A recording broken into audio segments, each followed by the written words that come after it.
I've been out shooting all day, as if you couldn't see the sunburn on my face. Some people think I sit behind this desk all the time.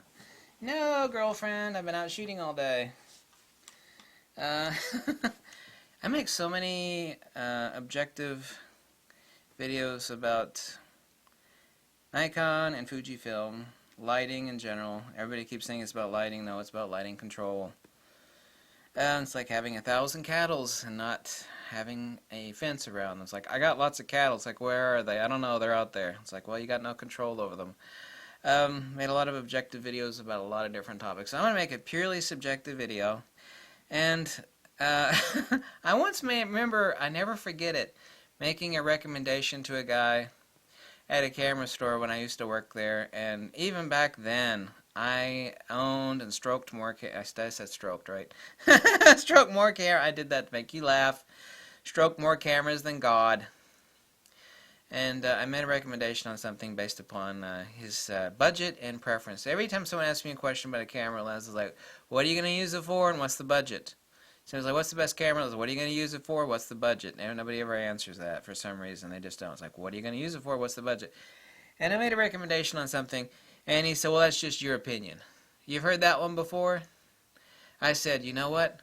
You're right. I said, but you know what else? Some opinions are worth more than others. You know, the fat, bald, tattooed freak that owns more lenses than God and used more lenses than the entire Greek pantheon of gods might know something. It's like, well, you got an opinion about, and of course, photography. You know, if you like fuzzy images with Vaseline smeared on the front of the lens, go for it. It's an art form, right? So obviously, every statement I make about a lens is, I mean, there may be some subjectivity in there, but like, yeah, this lens is a piece of crap. It's just objectively the case. This lens sucks. If you're going to spend that kind of money, boom, boom, boom, here's a better choice. And I told him, and he nodded his head. I said, you're right. It is my opinion. Doxa, the Greek word you're looking for. Doxa versus episteme. Because you're talking about an art form. When you have these, I'm getting into Fujifilm here very quickly. You have a piece of machinery, and then, of course, you have the art form. Then it is what you want to do and what you're comfortable with using. I said, you're right. But some opinions are actually worth more than others. And I get an opinion about a lens from some schmuck that's only, and you know, most people are that way, so I can't call somebody like that a schmuck, who's only owned, you know, 10 or so lenses. It's like, isn't that great? Isn't that special? I'm so glad you really recommend that. How many lenses have you used? Well, you know, I've owned 8 and I've tested 50. Well, good. So ultimately what you're telling me is your subjective belief, doxa, your subjective belief about a subject you are not entirely or intimately extremely familiar with. Yeah, you know, you pin people down, that's when they start to squirm and twitch, like someone having an attack, like Michael J. Fox. I didn't say that. I'll edit out that later. Yeah.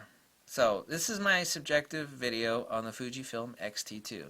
Having owned, I've got the GFX and D500 sitting on the table this time. I was out shooting with the GFX all day today, which is why you can see the sun in my face.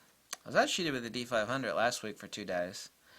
But nothing has warmed my nether regions. Someone's going to laugh along with me. Someone else is going, I hate you. I hate it when you talk like that. And someone else is going to laugh. Isn't that amazing? The same thing I say, make one person laugh and the other person cringe. The person that cringes is usually some sort of religious morality freak. Freak! Think my tattoos make me a freak? I think sexually repressed Americans. And I was talking with a Frenchman. Monsieur! I was talking with a Frenchman today.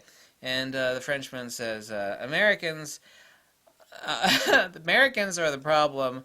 You guys are the ones that are like watching all the porn and you have all this sexually deviant behavior. And I said, you know the reason for that? And he says, what? And of course, I think he might have known. I said, it's because all this religious-based, sexually repressed, false morality crap. And he's like, you nailed it! That was really crude. I love the French people. I was not making fun of the French. It was me being crazy. So, I'm going to make a subjective statement about the XT2 that nothing has warmed my soul. Okay, there we go. like the XT2. I got two of these cameras. I don't believe you should have this camera without the vertical grip. You can disagree with me, but this is a subjective video since I've made so many objective videos. I've never been so warmed and so happy to pack a camera. This camera's been all over the country with it. Some people say this camera's been all over the world with them, but I can't say that. But I've hauled it to a lot of different places in the country. Nothing made me so happy as far as the camera and its usefulness as the XT2 has. This camera does not have the buffer or the high ISO performance of the Nikon D500. Does not, irrefutable and undeniable, does not have the serious hardcore glass primes, big old 300 2/8 that the Nikon has. Or Canon. And obviously a year and a half from now, or a year plus, they're going to come out with an XT3 and it'll have, hopefully it'll be the same. It'll have a much better buffer. It'll probably have an enlarged battery to handle that buffering. It'll have improved 4K capabilities. It will have improved high ISO performance. It will probably still be a 24 megapixel sensor. So some additional updates in those arenas. So buffer, ISO performance. Fuji's going to come out with a 200mm f3.5 next year. End of this year, they're coming out with the 80mm macro, which would be perfect for portraiture and macro use. They're going to come out with a ultra-wide zoom. A true ultra-wide, not the 10 to 24, which I also happen to have. And I have every Fujifilm lens made. Every one, except for the 18mm, which sucks. Fujifilm is remaking that lens as we speak. That's already been confirmed. So obviously I was right. I said that lens sucks. I don't own it for good reason. And Fujifilm is remaking that lens. So once they remake it, I will snag it. I'm sure it's vastly improved over the current 18mm. But nothing warms my heart. I'm going to make this subjective video. It's like, it took you a long time to get to this point in the video. It's like, yeah, it has. I was reminiscing and pontificating and obfuscating up until this point. But nothing's made me so happy in a single camera of the countless cameras I've owned, and I've owned more of them than you, and you, and you, and you, and you. And you think that's bragging? It's not. I have. I've owned more of them than you, and you, and you, and you. And I said, well, this is subjective video. It's my premise. You may not like it, you know. The underwear that I like might not be the underwear you like, you know, so ultimately it's like making recommendations on camera bags. That is some really tough crap, you know.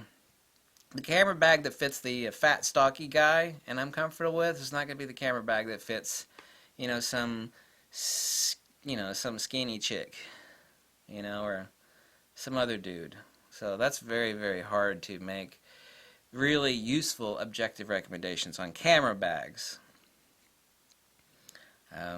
Everybody asks about that, and I try not to answer those questions, even though I've made videos on camera bags before. But the build quality, price, performance, and excellence of the XT2 is absolutely just bleeping stunning.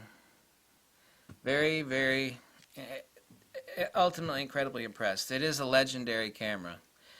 And I use that word very, very reservedly. I've only reserved that for basically 4 other cameras. Nikon D3, Nikon D4, Nikon D500, so far as digital cameras.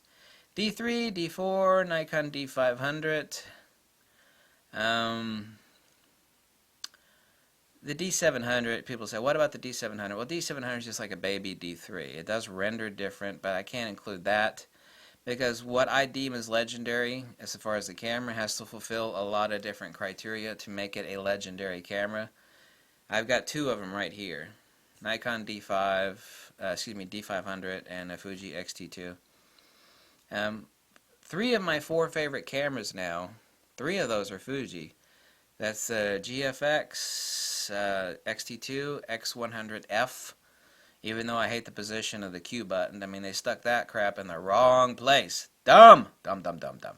Right there where you want to stick your thumb. You stuck it in the wrong place, Fuji. And the Nikon D500.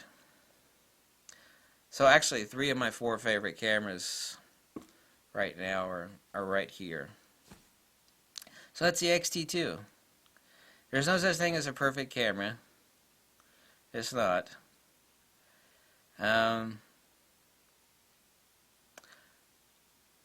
Really, there's nothing lacking on the XT2. Like I said, it doesn't have the high ISO performance nor the buffer of the D500. But I knew that before it came out. But I mean, it's made in Japan, extremely high quality, customer service is second to none. Fujifilm owns everybody else's ass on customer service. They just do. Period. They do.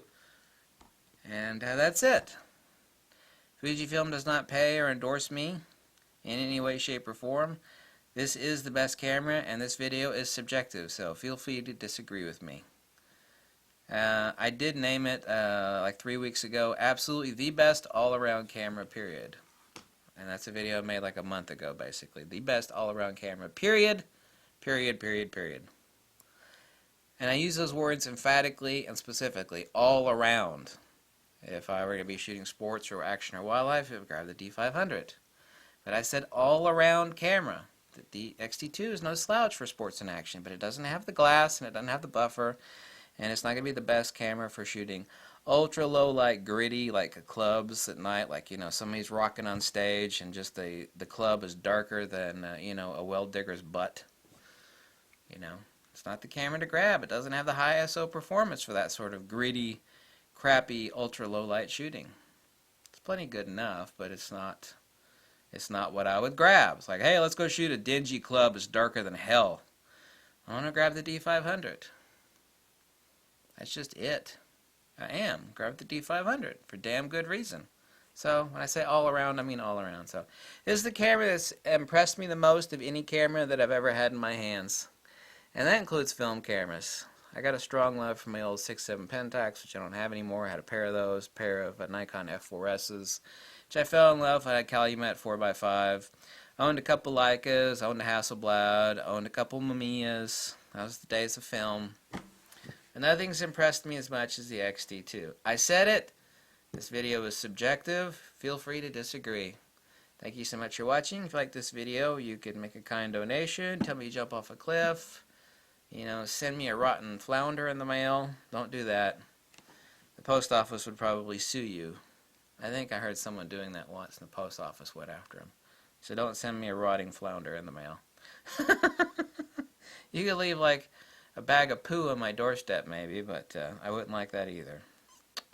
I think I would rather, you know, be slapped in the face than have a bag of poo. But anyway, here we go. Here's my video on the XT2. Purely subjective, okay? Since it's subjective, you can't attack me for it, because this is what I feel and express. I did not formulate this video out ahead of time. I was free-flowing. Kind of like a leaky bladder, right? Something like that. Thanks, bye.